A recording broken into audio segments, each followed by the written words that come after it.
Salah satu manga yang isinya karakter trap, walaupun gak separah Boku no Pico sama Boku no Hero. Enggak, bercanda. Manga ini bercerita tentang Kotaro yang ingin balas dendam kepada para pembulinya. Gimana kisahnya?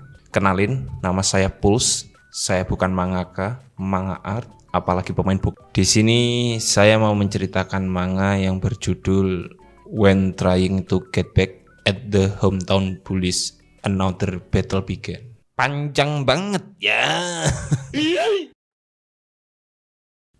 Bercerita tentang Kotaro yang selalu dibully oleh 3 orang temannya. Nah, masing-masing dari ketiga temannya itu memiliki keunggulan masing-masing. Yang pertama ada Akari Mikazuki. Dia itu punya bakat manusia terkuat, saingan Shirohige nih kayaknya. Yang kedua Oborozuki Kanae. Nah, dia ini jago sekali basket, saingannya Kuroko nih kayaknya, sama Akashi Seijiro nih kayaknya ya. Terus yang ketiga ada Maekisa Mangetsu Shigure. Jadi dia ini dikenal sebagai manusia game atau sesepuh game. Jadi dia itu pinter banget main game. Mereka bertiga selalu membuli Kotaro dalam hal apapun. Sampai akhirnya si Akari, saingannya Shirohige tadi, itu mendengar bahwa Kotaro itu akan segera pindah. Kanae yang saat itu ada di sana juga ingin memberi sebuah kenang-kenangan berupa pukulan terakhir untuk Kotaro. Karena Kanae pasti akan sangat merindukan si Kotaro ini. Dan Shigure, si Maekisa ini, dia juga nggak mau ketinggalan untuk memberi salam perpisahan kepada Kotaro. Salam perpisahan itu berupa pertandingan ulang ketika bertemu nanti.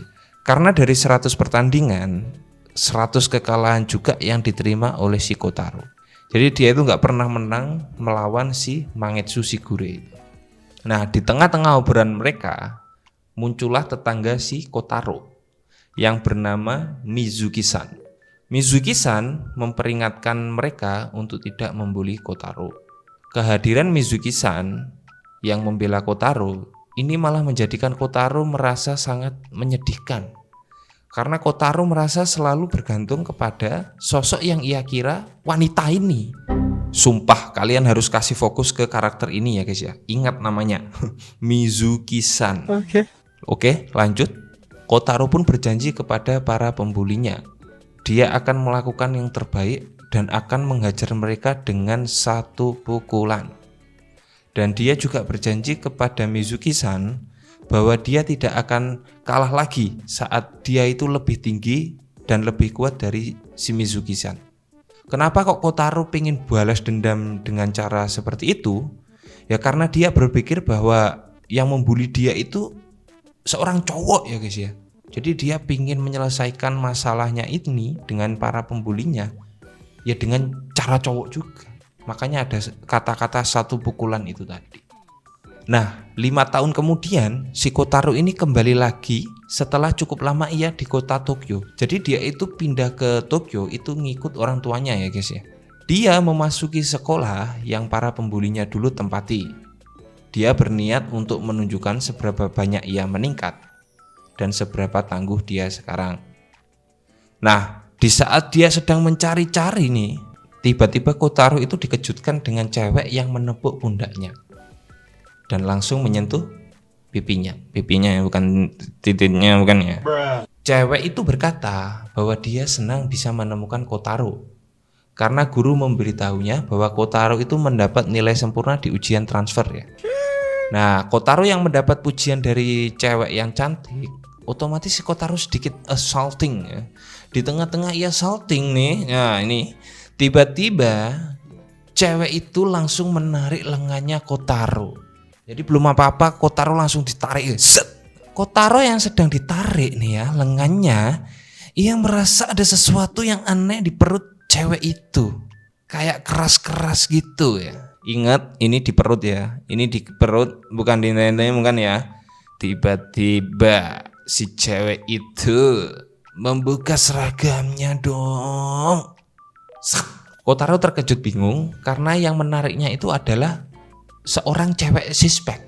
Hal ini membuat para siswa bingung karena saat upacara masuk SMA, Akari berhasil mengalahkan 5 orang laki-laki. Solo versus squad. Ditambahkan Akari adalah pemenang kejuaraan gulat ya di sini ya. Hal ini membuat si Kotaro itu mengingat salah satu pembulinya dulu dan dia menanyakan secara langsung kepada cewek di hadapannya itu. Apakah orang yang ada di hadapannya itu adalah Akari Mikazuki? Kalau kalian nggak inget, Akari Mikazuki itu orang yang saingannya Shirohige itu, yang kuat itu ya, tapi menurut Akari yang saat itu ada di sana, dia itu sedikit merasa kesal karena beberapa siswa itu tidak bisa mengontrol mulutnya. Nah, terpaksa karena si Akari udah ditanyain juga sama si Kotaro, akhirnya si Akari pun mengaku bahwa dia itu adalah pembuli di masa kecilnya dulu, yaitu Akari Mikazuki. Nah, singkat cerita, si Kotaro pun terkejut karena Akari yang selama ini dia anggap cowok ternyata adalah seorang cewek. Kotaro pun marah kepada Akari, kenapa dia tidak mengatakan dari dulu bahwa dia seorang wanita. Di sisi lain, Akari malah ganti menyalahkan si Kotaro karena Kotaro tak pernah bertanya tentang alat kelaminnya. Di tengah-tengah perdebatan mereka, nah ini yang ditunggu-tunggu nih. Muncullah 2 orang cewek cantik seperti idol yang menyapa Kotaro. Kotaro yang disapa sama 2 cewek cakep ya langsung senang dan bingung ya. Dan Kotaro pun bertanya, siapakah mereka berdua?